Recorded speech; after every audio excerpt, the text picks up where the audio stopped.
Nagsimula sa simple na pasulyap-sulyap, nagpapapansin sa'yo.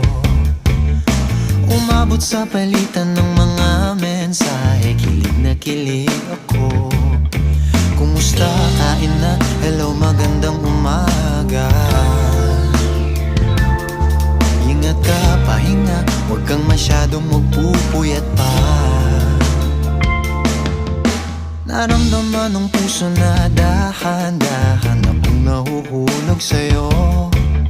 Sa kada araw natin na pag-uusap, meron ng